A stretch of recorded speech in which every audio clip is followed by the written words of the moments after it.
Bismillahirrahmanirrahim. Assalamualaikum warahmatullahi wabarakatuh.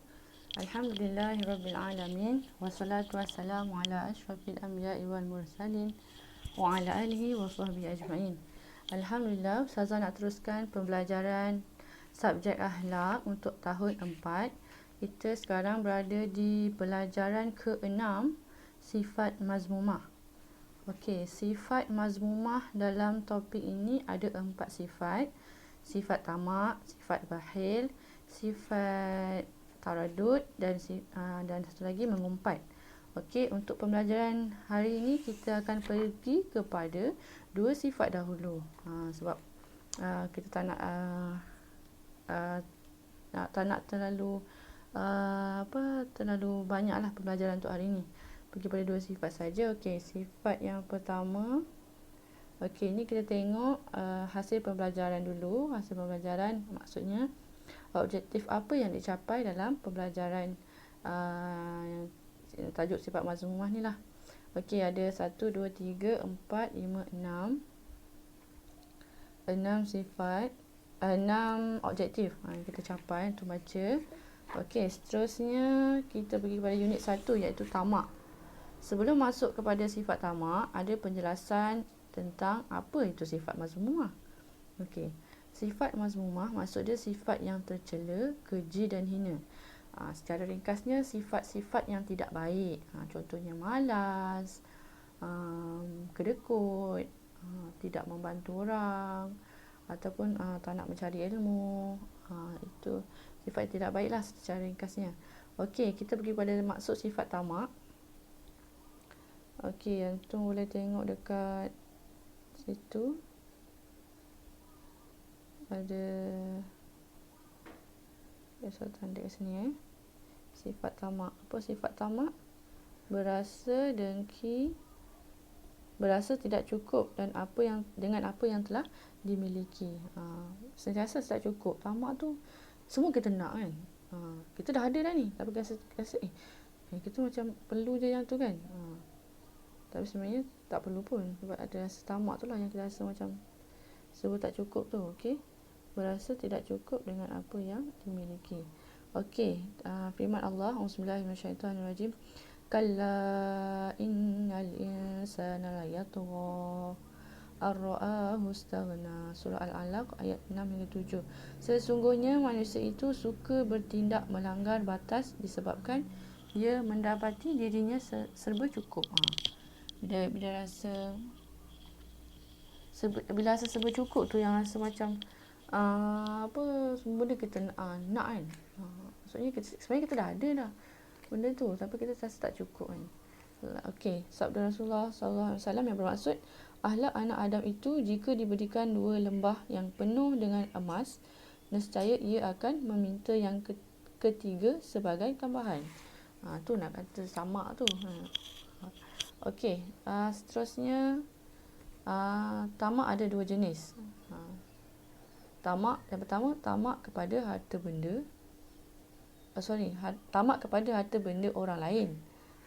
Sebenarnya kita dah ada, tapi kita tengok orang lain, kita rasa iri, kita senang. Okey, yang kedua, tamak dalam mencari harta. Mencari harta maksudnya dalam secara ringkasnya mungkin boleh katakan pekerjaan lah. Tamak dalam mencari harta kan. Kalau kenapa kita bekerja kan, kita nak cari harta. Harta tu kita guna untuk sara kehidupan lah. Tamak harta benda tu, faham maksudnya kita dah ada sebenarnya, tapi kita tengok orang lain punya macam best je kan, nak juga kan. Yang kedua, tamak mencari harta. Ini lebih kepada orang-orang yang dah bekerja lah. Kalau macam antum belum lagi, sebab antum masih belajar kan. Okey, seterusnya keburukan sifat tamak. Okey, ada 2 keburukan sifat tamak.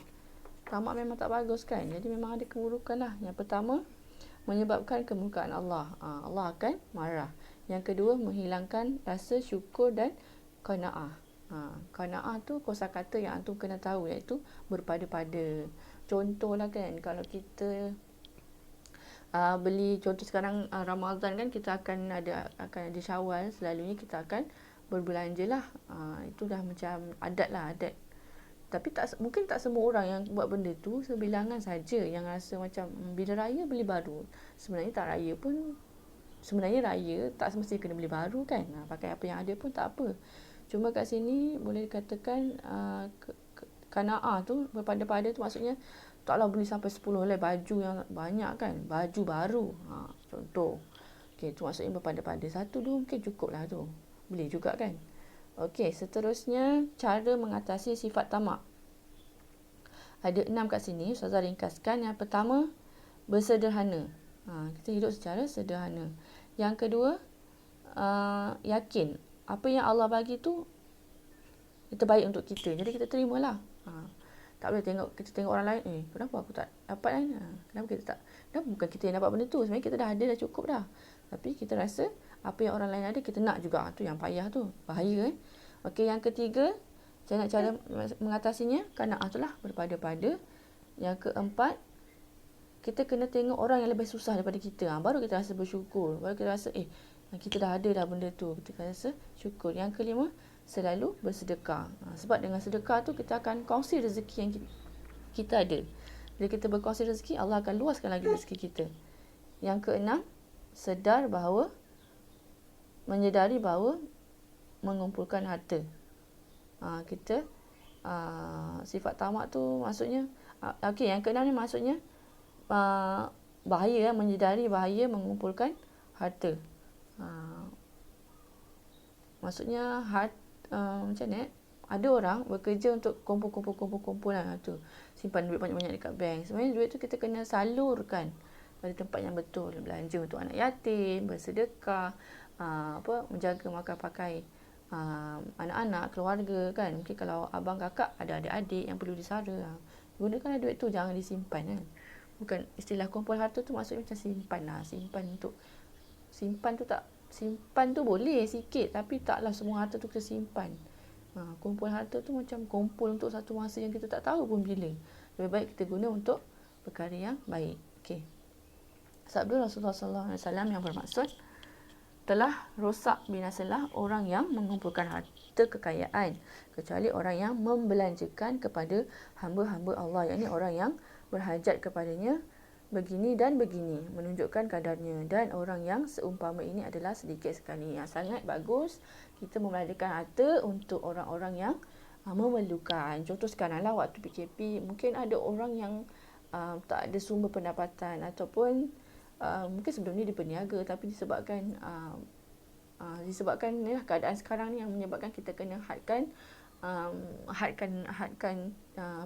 rutin kita tu.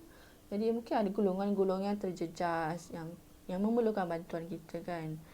Okey, kita pergi ke unit kedua, iaitu bakhil. Tengok apa maksud bakhil. Menahan haknya daripada dibelanjakan atau digunakan kepada orang yang dituntut oleh agama. Okey, contoh kita memang tahu jiran sebelah rumah kita ni memerlukan bantuan kita, tapi kita sangat bakhil. Bakhil dalam kata mudahnya adalah kedekut. Okey, tengok yang bawah tu. Nikmat yang digunakan Allah kepada kita hendaklah digunakan seperti yang dikehendaki oleh Allah. Okey, macam yang pertama tadilah. Kita tak boleh tamak, kita kena belanjakan harta untuk orang yang memerlukan. Seterusnya, kita tidak boleh bakhil dalam menyempurnakan agama seperti 3 perkara ni wajib. Wajib bila dah mampu. Yang pertama, keluarkan zakat. Yang kedua, mengerjakan haji di Mekah. Yang ketiga, memberi nafkah kepada keluarga di bawah tanggungan. Okey, tengok sabda Nabi SAW. Yang bermaksud tidak akan masuk syurga orang yang bakhil. Okey, tengok keburukan bakhil ada 3. 1, tak masuk syurga. Yang kedua, Allah benci. Yang ketiga, tidak mendapat keberkatan dan kebahagiaan. Okey, orang yang sifat yang kedekut ni memang tak ada kebaikan pada diri dia. Okey, tengok cara mengatasi sifat bakhil. Ada 5 cara mengatasi. Secara ringkas, Ustazah nak ringkaskan cara mengatasi sifat bakhil. Yang pertama, kita kena selalu ingat mati. Sebab apa? Bila kita rasa kita ingat mati, kita tak tahu mati tu bila akan sampai, dan kita akan sentiasa menjaga amal kita. Yang kedua, mengambil iktibar terhadap cerita pada zaman Rasulullah, para sahabat. Contoh, siapa yang pemurah pada zaman sahabat? Abdul Rahman bin Auf kan, dia membelanjakan seluruh hartanya untuk Islam. Okey, yang ketiga, mengingat ancaman dan azab yang Allah sediakan untuk orang yang bakhil ni. Orang yang kedekut atau bakhil ni, Allah dah sediakan dah azab yang akan ditimpa untuk dia. Okey, yang keempat, bersifat qanaah. Kita kena bersifat berpada-pada. Tak boleh terlalu boros, tak boleh terlalu kedekut. Okey, kedekut boleh. Kedekut yang dibolehkan macam mana? Contoh, kita rasa mana Ustaz terangkan ni? Berpada-padalah dalam memberi tu, maksudnya kalau kita rasa kawan kita tu dah ada dah benda tu kan, tak perlu pun bantuan, tak payahlah semua benda kita bagi sebab kita pun memerlukan benda tu. Okey, yang kelima, sedar sifat bakhil dibenci oleh Allah. Okey, Ustazah nak review balik dua topik kita, iaitu bakhil dan tamak. Tamak tu maksudnya kita rasa tak cukup dengan apa yang kita ada. Bakhil tu kita hadkan pemberian kita kepada orang, sedangkan orang itu memerlukan. Setakat itu dulu. Wallahu